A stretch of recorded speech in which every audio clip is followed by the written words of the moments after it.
안녕하세요. 저는 40대 후반의 주부입니다. 최근 제게 큰 고민이 생겼습니다. 지금의 남편과는 소개팅을 만나서 지금까지 아들 하나 낳고 잘 지내고 있습니다. 아들도 크게 속 썩인 적은 없었지요.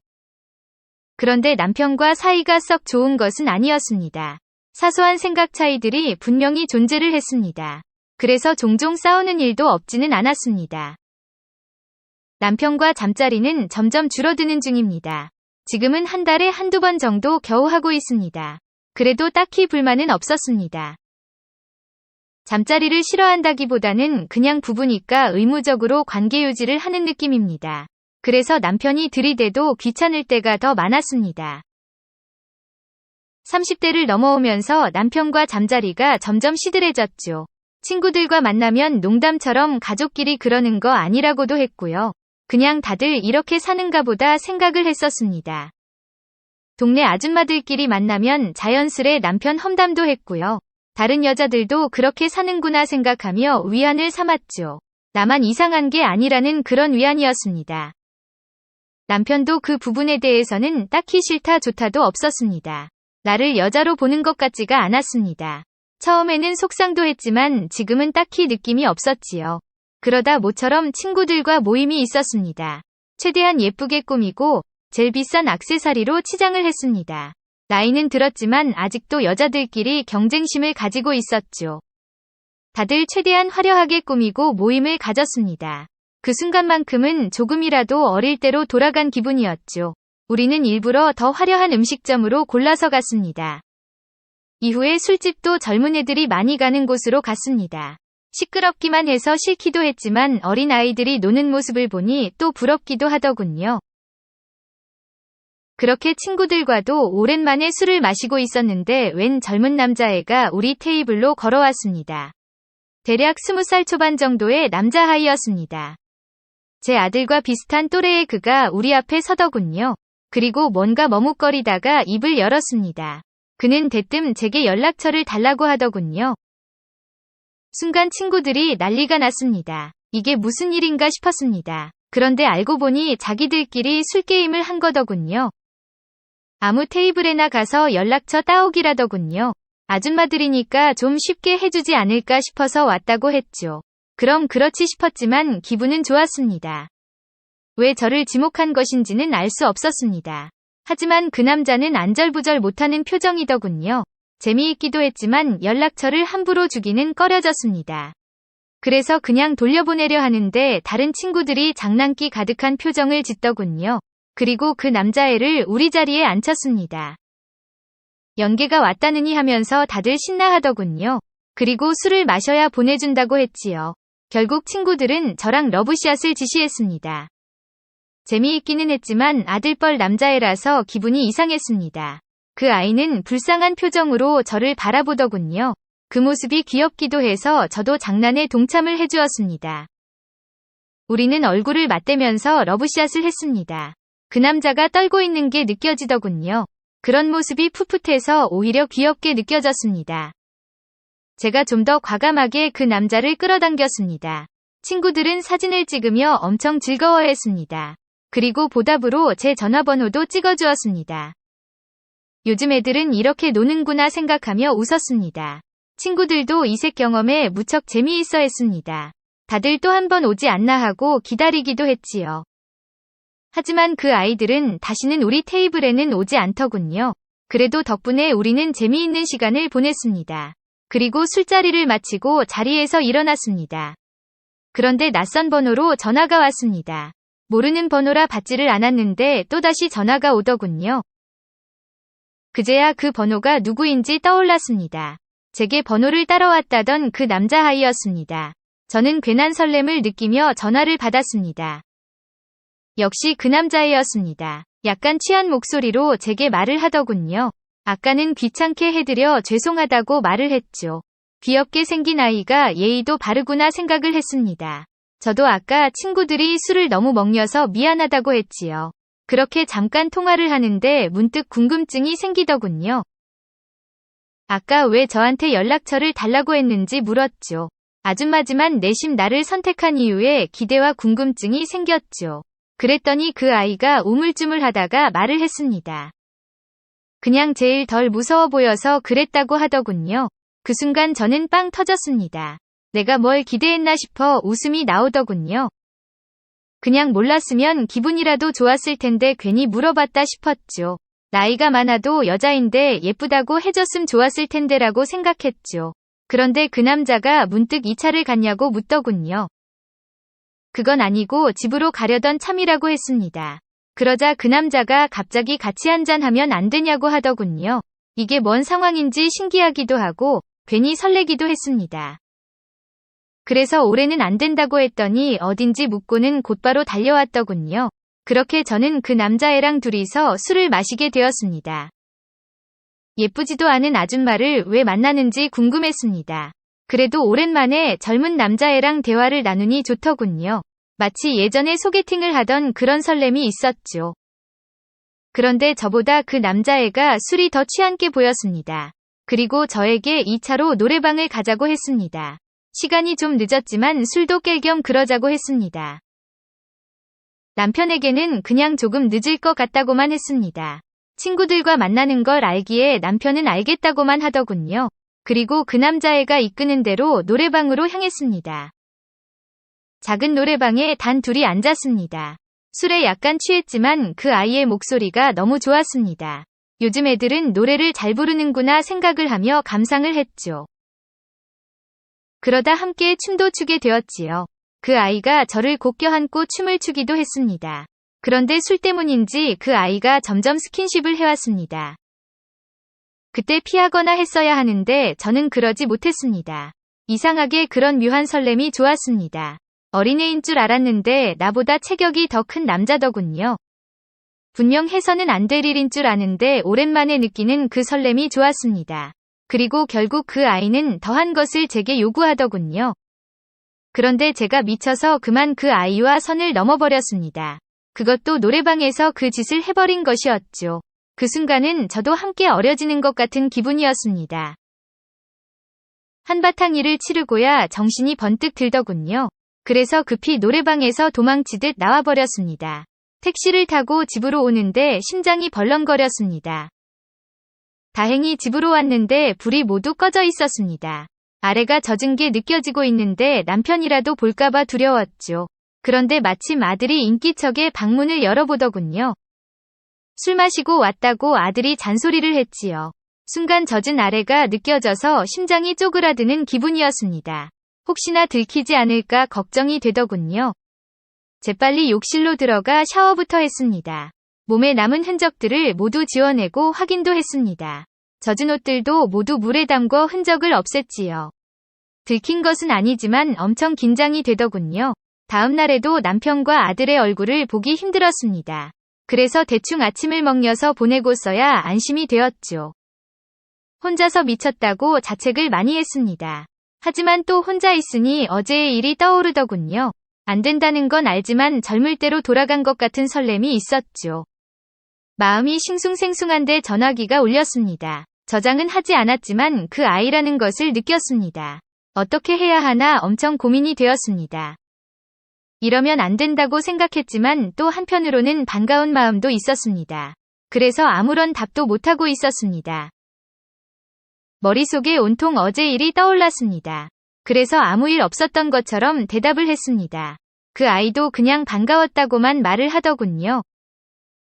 우리 사이에 아무런 일도 없었던 것 같았습니다. 뭔가 다행이다 싶으면서도 아쉬운 마음이 들었습니다. 그 뒤로도 그 아이에게서 종종 연락이 왔습니다.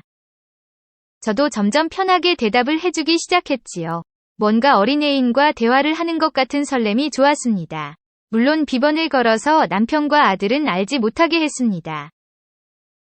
그 뒤로 사실 그 남자랑 몇 번을 더 만나게 되었습니다. 처음에는 평범한 일상에 대한 대화를 나누었습니다. 확실히 제 아들 또래의 철없는 고민들을 하고 있더군요. 하지만 왠지 좀 더 어른스러운 느낌이 들었습니다. 아무래도 나와의 관계 때문에 그렇게 느껴지는 것 같았습니다. 그리고 불과 몇 번의 만남 뒤 우리는 대낮에 모텔도 갔습니다. 조금 부담스러운 느낌도 있었지만 남편에게서는 느낄 수 없었던 젊음이 느껴졌습니다. 저도 덩달아 젊어지는 것 같아서 좋았습니다. 그래도 나이 차이가 나는 것은 확실히 느낄 수 있었습니다. 그 아이는 하루 종일해도 멀쩡할 것 같은 모습이었습니다. 하지만 저는 집으로 돌아오자마자 실신하듯 뻗어버리곤 했지요. 그리고 마음 한구석에는 항상 죄책감이 있었습니다. 남편을 볼 때마다 죄책감을 느끼는 것도 있었고 아들을 보는 것도 항상 마음이 편치가 않았습니다.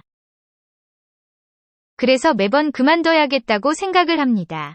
하지만 그럴 때마다 그 아이가 연락을 해왔지요. 그때마다 저는 그 아이를 거부하지 못하고 있습니다. 매번 이게 마지막이라고 생각을 하면서도 그 남자를 만나면 기분이 좋습니다. 무엇보다 제가 젊어진 기분이라 더 좋았습니다. 평소에는 대충 입고 다녔는데 저도 여자로서 조금씩 꾸미기 시작했죠. 본능적으로 조금이라도 젊게 보이고 싶었지요. 몸매 관리도 하기 시작했고 화장도 다시 하고 있습니다. 피부나 옷도 신경을 쓰기 시작했습니다. 그랬더니 주변에서 예뻐졌다는 소리를 듣기 시작했습니다. 남편도 요즘은 저를 건드리기 시작하더군요. 덕분에 남편과 잠자리를 가지는 일도 많아졌습니다. 제 달라진 모습이 남편에게 뭔가 활력을 준 모습이었죠. 내심 나를 다시 봐주는 남편의 변화가 기쁘기도 했습니다. 하지만 또 한편으로는 남편과 그 남자를 비교도 하게 되었죠. 남편과 사이가 좋아졌음에도 자꾸 그 남자를 떠올리게 됩니다. 남편과는 아무리 해도 젊을 때처럼 좋지는 않았습니다. 그래서 더 비교를 하게 되는지도 모르겠습니다. 이제는 그 남자가 주는 그 느낌을 잊을 수 없습니다. 저도 그 남자가 제 연인이 될 수 없다는 것은 알고 있고 단순히 육체의 즐거움을 추구할 뿐이란 사실도 알고 있습니다. 그리고 이게 얼마나 잘못된 관계인지도 알고 있습니다. 하지만 나를 다시 여자로서 느끼게 해주는 인 같은 느낌입니다. 그래서 매번 끝내자고 마음을 먹으면서도 그러지 못하고 다시 요구를 받아주게 되는 것 같습니다. 이대로 가다가는 정말 큰일이 날 것 같습니다. 그리고 저는 파국을 원하지 않습니다. 가정을 위해서 곧 그 아이와의 관계를 정리할 생각입니다.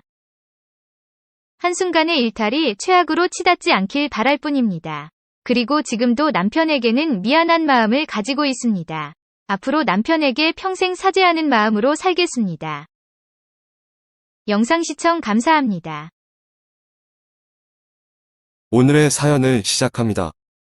안녕하세요. 저는 결혼 9년 차 유부남입니다. 작은 회사를 운영하고 있고 작은 술집도 가지고 있습니다. 아내와는 대학교 선후배 사이였지만 졸업 후 20대 후반에 연락하고 지내다가 사귀게 되었고 약 1년의 연애 후에 결혼하였습니다. 둘 다 사회초년생으로 회사에서 힘들어할 때 연락하고 지내면서 서로가 서로에게 의지 및 위로를 받으면서 급속도로 친해지게 되면서 사귀게 되었습니다. 연애할 때는 자주 싸우긴 했지만 다른 커플들처럼 잘 지냈던 것 같습니다. 다만 아주 보수적이었던 아내는 결혼 전까지는 관계 가지는 것을 싫어했습니다. 그래서 약 1년의 연애 기간 동안 여러 번의 여행도 다녀왔지만 손잡고 포옹하고 뽀뽀한 것이 전부였습니다. 티끌은 20대에 정말 참기 힘들었지만 아내를 정말로 사랑했기에 지켜주게 되었습니다. 나중에는 이것이 문제가 될 것이라고는 꿈에도 몰랐습니다. 하지만 그때 지켜줬던 것을 후회하지는 않습니다. 결혼식을 올리고 신혼여행을 가서 첫날 밤을 가지게 되었습니다. 정말 엄청 기다렸던 그 순간이었습니다. 기대가 컸던 것 때문인지 실망도 컸습니다. 아내는 거의 무성욕자 같았습니다. 게다가 고장난 인형 같았습니다. 표정도 없고 소리도 없고 몸는 제가 말해야만 움직이고 아니면 정말 가만히 누워만 있었습니다. 경험이 없고 처음이라 어색하기에 그런 거라고 믿었습니다. 하지만 결혼 생활이 1년이 지나도 2년이 지나도 바뀌지 않았습니다. 하고 나면 자괴감도 들었습니다. 게다가 아내도 관계를 가져도 즐겁지 않다며 거부하는 경우도 점점 늘어났습니다. 잠자리 관련해서 책도 보고 관련 다큐멘터리도 찾아보았습니다. 결국 대화를 하면서 서로 노력하는 것이 중요하다고 나와 있지만 아내는 이 부분 관련해서 이야기를 하면 짜증만 내기만 했고 결국엔 잠자리가 그렇게 중요하냐며 화만 냈습니다. 그렇게 시간이 지나고 저희 리스 부부가 되었습니다. 그러면서 옆에 누가 있으니 잠자기 불편하다는 이유로 각방을 쓴 지도 4년이 넘어가고 있습니다.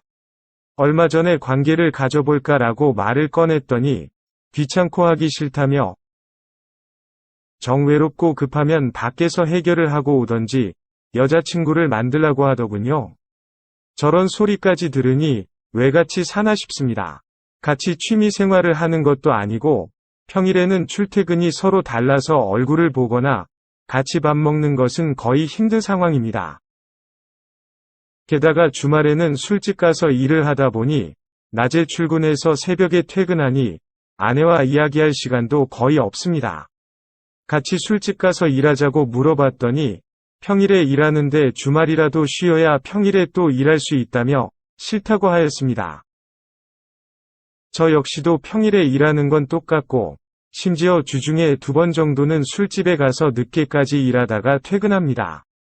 저도 너무 힘들고 이렇게까지 하면서 술집을 운영할 필요가 있나 싶어서 세를 주거나 팔거나 직원을 더 주고 오토로 운영하겠다고 하니 수입이 줄어든다고 아내는 싫다고 하였습니다.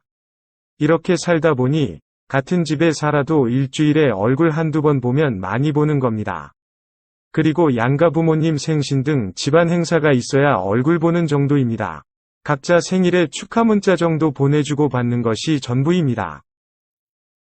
아내에게 남자가 생긴 건 아닐까 싶어서 몇 번 미행도 해보았고 밤에 몰래 폰도 확인하였고 은행 계좌, 카드 등 사용 내역 확인을 해봐도 특이사항이 없습니다.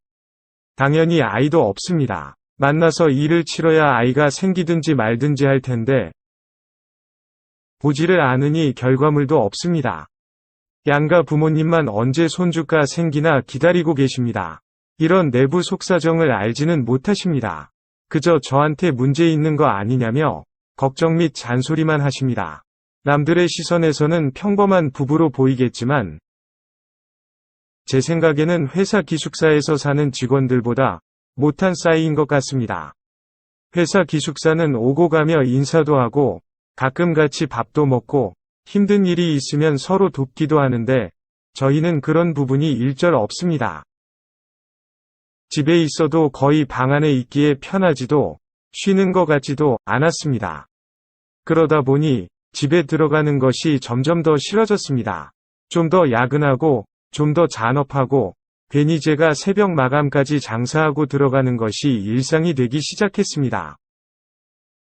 결국 이렇게 사는 것은 아닌 것 같아서 아내에게 이혼을 하자고 하였더니 도저히 무슨 문제가 있어서 이혼을 해야 하는 건지 모르겠다고 하였습니다. 그러면서 여자 생겼냐고 오히려 저한테 물었습니다. 밖에서 알아서 해결하던지 여자친구를 만들라고 할 때는 언제고 이제 와서 저한테 따지듯이 묻는 것도 어이가 없었습니다. 그래서 각방 쓰는 것도 관계가 없는 것도 같이 하기로 시작한 장사도 주말에는 쉬어야 한다며 모른 척하고 그렇다고 정리도 못하게 하는 것도 등등 모든 불만을 말했습니다. 아내는 결국 또 관계 때문에 그러는 거냐며 꼭 부부 사이에 관계를 해야만 지낼 수 있는 것이 아니라며 저한테 그만 좀 하라고 하였습니다. 이런 말도 안 되는 부부 사이를 유지해야 하는 걸까요? 이런 경우도 이혼 사유가 된다고 하던데 이혼하는 게 맞는 거겠죠? 오늘의 사연은 여기까지입니다. 구독과 좋아요, 알림 설정 부탁드립니다. 긴 글을 읽어주셔서 감사합니다.